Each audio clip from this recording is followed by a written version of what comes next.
Bonjour les amis, bonjour et bienvenue sur ce nouveau chapitre sur l'objet XML. Donc je prends un dossier, je prépare à l'avance, je le bascule directement comme d'habitude. On a pris cette là à l'intérieur, donc j'ai mon fichier app.gs qui contient rien du tout. Là j'ai mis un fichier texte qui contient juste du texte, donc là et un fichier CS qui donne un petit peu style, donc c'est un belt7 et une classe green, rien du tout de spécial. Là, j'ai une page Open Live Server. Donc là, on va voir à l'intérieur, j'affiche rien du tout. Donc on va faire juste un titre et la description de l'objet XML HTTP request. Maintenant, on va commencer un petit peu à faire le travail. Donc on va découvrir c'est quoi donc l'objet XML. Donc premièrement, il faut la définir. Donc je fais let's xh XHR est égal new instancier new XML HTTP. Donc dès que je commence à HTTP le request et il me le propose.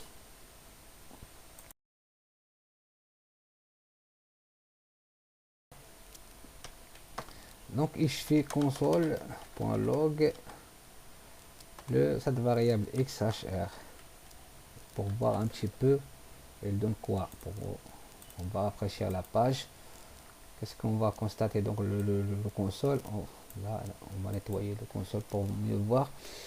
Rafraîchir la page. Dès que je rafraîchis la page, donc il n'y a rien. Donc on affiche dans le console cet objet là. Il s'appelle XML HTTP request. On voit il y a plein de propriétés parmi eux. Donc on a en ready state change. Donc est égal à nul.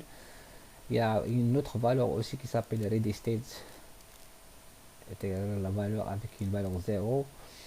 Donc white credential upload un autre objet. Voilà, donc c'est un truc complet. Lorsque je développe ça, on va voir un petit peu en détail toutes ces informations là en abort, en erreur, en load, en ça, ce sont des méthodes de cet objet là. Donc là, on ready state aussi, en timeout. Donc voilà. Et on a une autre information, c'est le statut de la requête. Donc statut est égal à 0. Donc là, et le time, en fait, un objet qui est vraiment complet pour l'utiliser. Donc là maintenant, on a déjà vu pour utiliser l'objet, par exemple cet objet là on ready state, donc on voit qu'il est égal à nul. Donc la signification, donc là on ready state, c'est un état qui change de la requête. On va voir comment on va faire ça.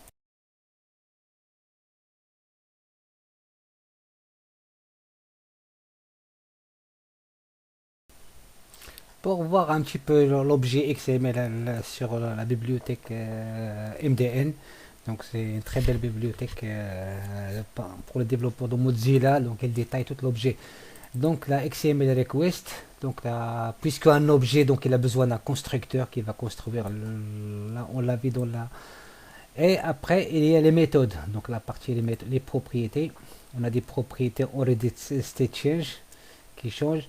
Donc on a la propriété aussi ready state qui change, donc il prend une valeur 1 jusqu'à 4. Donc on va voir un exemple bien explicite qui va nous simplifier un petit peu la tâche. Et après les propriétés, donc le propriété statut. Statut normalement. Donc XML, ouais, la propriété, je le vois pas. Ouais, ouais, statut il est là. Donc HTML, statut, lecture. Donc là, et quand par exemple, il affiche le statut de la requête 200, ça veut dire la requête elle est bien partie. Sinon, donc c'est un autre problème. Donc on va regarder un petit peu les codes. Et après, donc toujours lorsqu'on parle d'un objet, premièrement, on voit sur son constructeur, ses propriétés.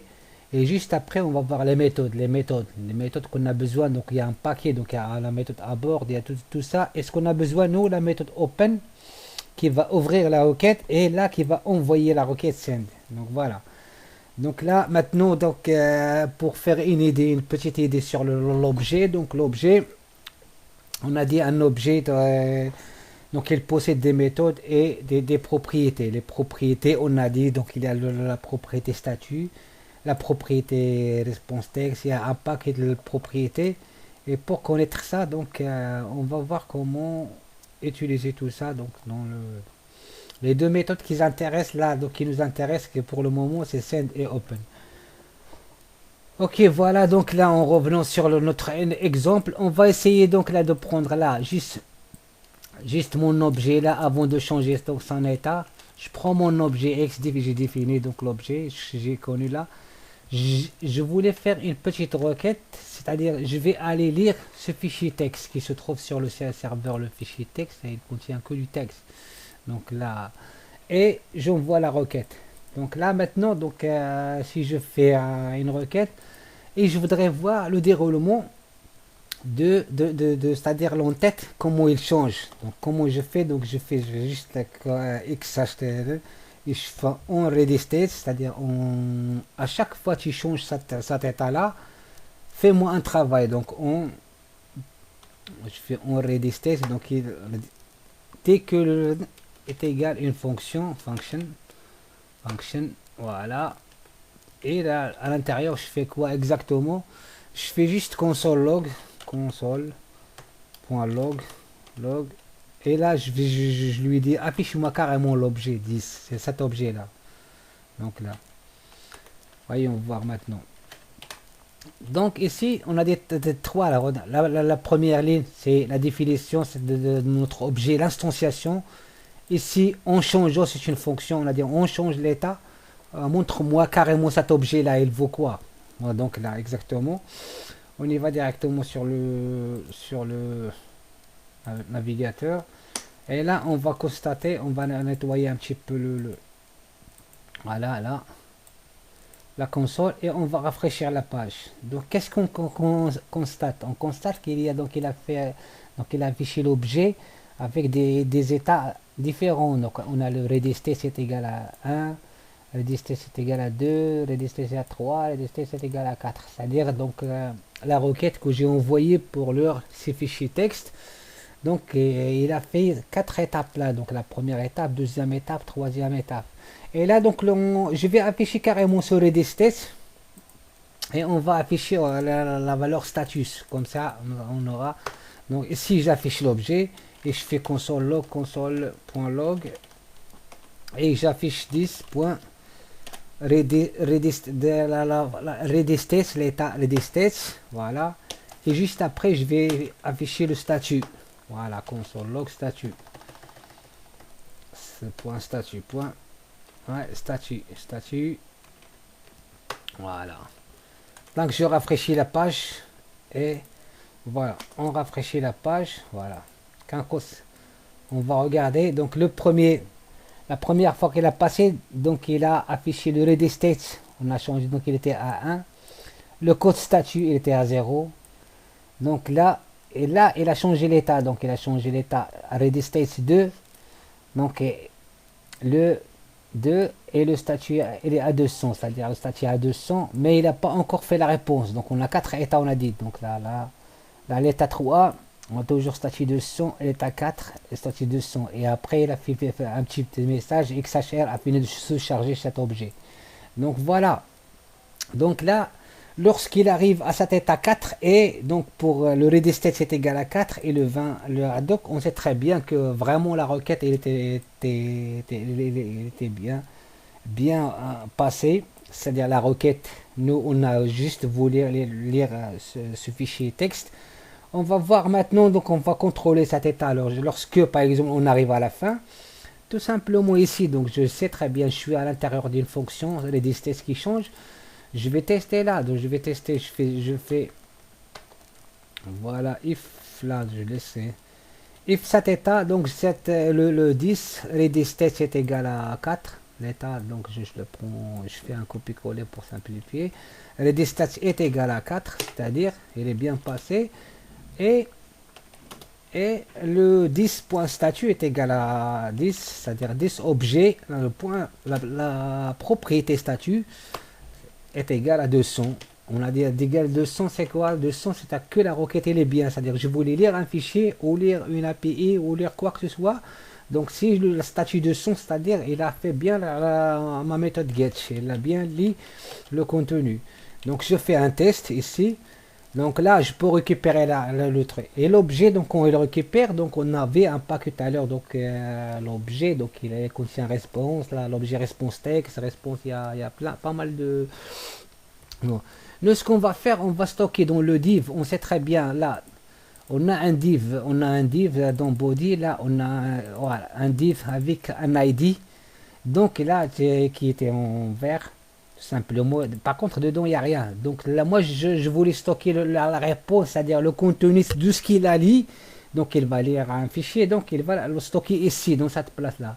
Cet objet-là, donc pour récupérer par son ID, on a déjà pris l'habitude de faire ça. Donc on déclare, c'est quoi? C'est let's mon résultat. Résultat, voilà, est égal quoi? Document, je passe toujours par le DOM, document.get element by ID. On a dit toujours lorsqu'on a un ID, donc je passe par l'ID, c'est mieux. Donc voilà, c'est plus rapide et voilà. Donc là j'ai mon résultat. Je demande quoi? J'ai dit écoute, une fois tu captures, donc là, donc là il y a, ouais, voilà, je fais une fois tu captures ça, donc résultat, dans résultat point inner HTML, donc on a dit à chaque fois j'ai un div, donc c'est un div, c'est un élément, je peux donc pour changer son contenu, on fait soit inner text ou soit inner HTML, on l'a déjà fait sur dans plusieurs chapitres, dans plusieurs cours, sur le cours, dans le titre et le Doom, euh, et aussi un autre cours qui est Get Element by ID et Query Selector. Donc, résultat, donc là, qu'est-ce qu'on va stocker dans ce div? On va stocker le réponse. Le réponse, on a déjà mon autre objet CDS. Voilà, point. Donc là, je fais réponse texte où je prends juste la réponse. Donc là, je prends la réponse, juste la réponse. On verra comment maintenant. Donc là, on va exécuter notre script là et on constate directement. Donc il est parti lire le contenu de fichier et l'a stocké ici. Donc bonjour les amis, je suis un fichier texte. Donc là c'est très simple. Donc là, voilà, donc je vais dupliquer ce code là, c'est juste pour avoir un petit peu d'espace, tu vois. Donc c'est juste pour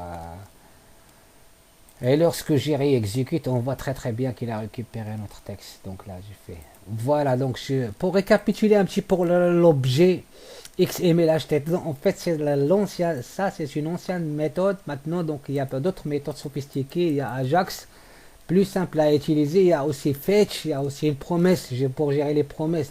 La même façon, par contre, c'est de la même façon.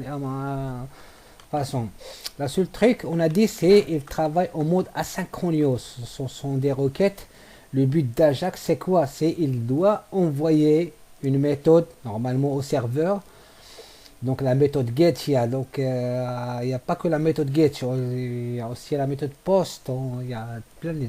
Mais c'est juste sans besoin de recharger la page. Donc il va charger l'objet elle-même sans pas besoin de charger la page parce que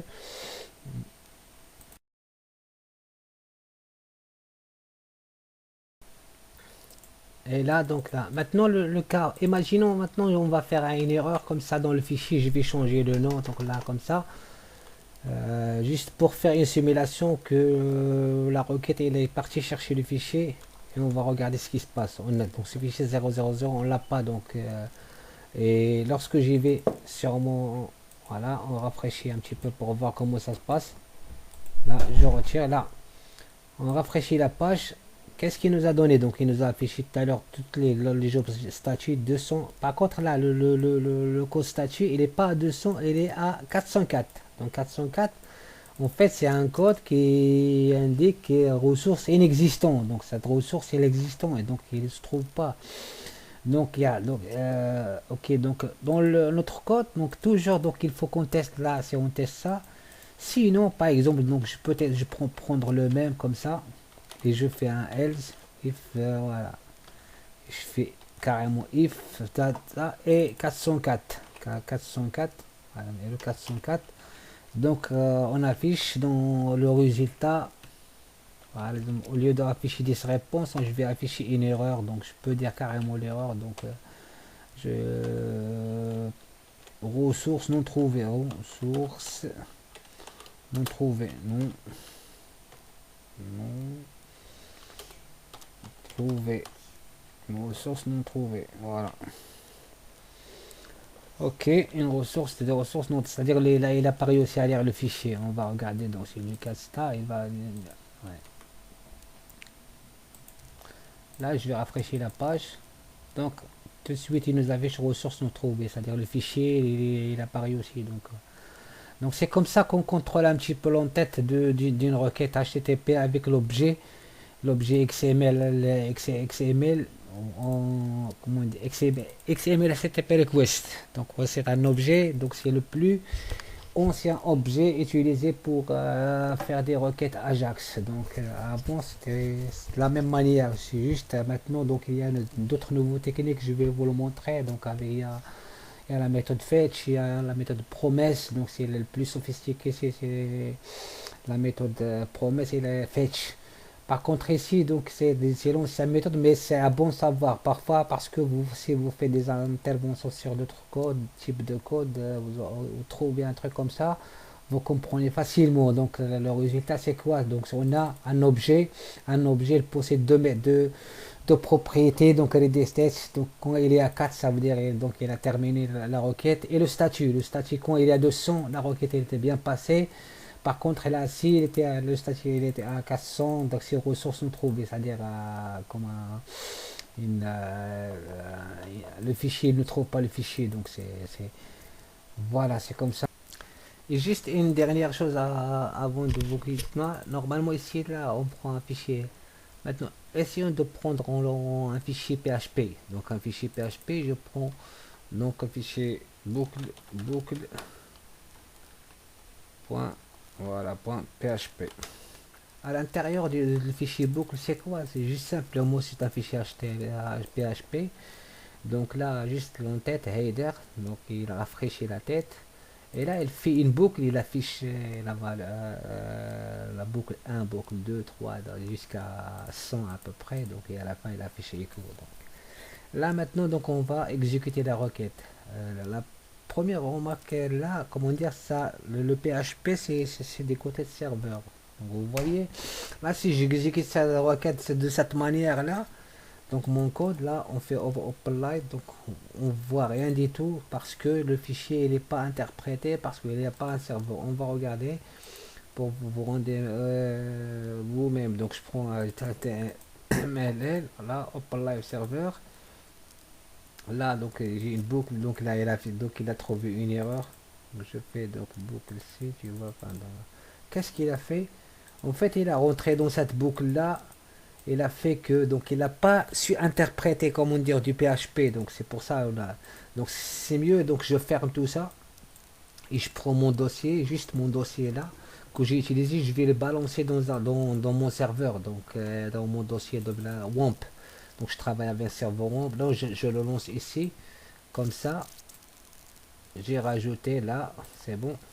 Et maintenant, je lance mon serveur WAMP, donc il est déjà fait, donc je crois donc il est déjà lancé. Oui, oui, il est là, il est déjà lancé. Et après, donc je vais le balancer directement. Là, si j'y vais donc voir réellement dans le truc, donc je fais localhost, local, c'est-à-dire le serveur Apache, là slash donc je l'ai appelé XML, oui, slash HTTP, et le fichier s'appelle, comment dire, là si je voudrais voir le fichier boucle .php, donc on interprète, donc c'est tout simplement un truc et du contenu, c'est-à-dire il va faire 1, 0, donc à chaque fois il a rentré dans une boucle, il affiche les informations, c'est pas grand chose. Par contre, si je voudrais afficher mon fichier index maintenant, index.html, voilà, on voit qu'il récupère un petit peu le contenu, donc il a sur réussi récupérer l'interprétation donc sur un serveur web. Donc là on est sur un serveur web, on a fait une requête vers un fichier HTTP et il a récupéré l'interprétation il n'a pas récupéré mais l'interprétation, ce qui est bien. Donc et ça on l'utilise souvent lorsque parfois donc j'ai besoin donc dans mon fichier j'ai besoin de requêter ma base de données et j'ai ma requête SQL, je récupère les données et je l'affiche directement dans là. Donc c'est toujours on utilise cette technique là. Donc là pour résumer un petit peu tout ça, donc pour faire une requête au serveur, Donc là, la première méthode, le premier objet qu'on a utilisé, c'est XML HTTP Request. Cet objet-là, c'est très bon à savoir, c'est de l'ancien. Je vous garantis que c'est le premier objet pour faire des requêtes sur Ajax. Donc là, il y a d'autres méthodes sophistiquées. Il y a, comment dire, on peut utiliser Ajax directement. Je peux utiliser aussi la bibliothèque Axios. De toute façon, on va faire d'autres exemples sur tout type de requête. Pourquoi je vais expliquer cet objet? C'est bon à savoir le principe déjà. Donc, on a le principe, un objet qui a des propriétés et des stats qui changent. Donc, c'est-à-dire lorsqu'il envoie la requête, et quand il récupère le statut de 100, il est bon. S'il récupère statut 404, donc c'est-à-dire que le ressource n'est pas trouvé. Donc il y a d'autres statuts. Donc il y a le 500 s'il y a une erreur au niveau de serveur, par exemple. Il y a aussi le 201 quand on n'a pas le droit d'aller sur cette ressource. Donc toujours, donc et cette méthode-là, c'est la propriété André des stats qui change pour le voir. Et donc les deux méthodes open et send, donc tout simplement, donc c'est open et send, open la ressource avec la méthode get et on lise comment dire, cette ressource, la ressource. On a essayé au début un fichier tout texte normal et après on a essayé un fichier PHP comment ça marche ou un fichier qui va tourner sur un serveur ou ASP ou quoi que ce soit. Donc c'est le principe c'est toujours le même. Donc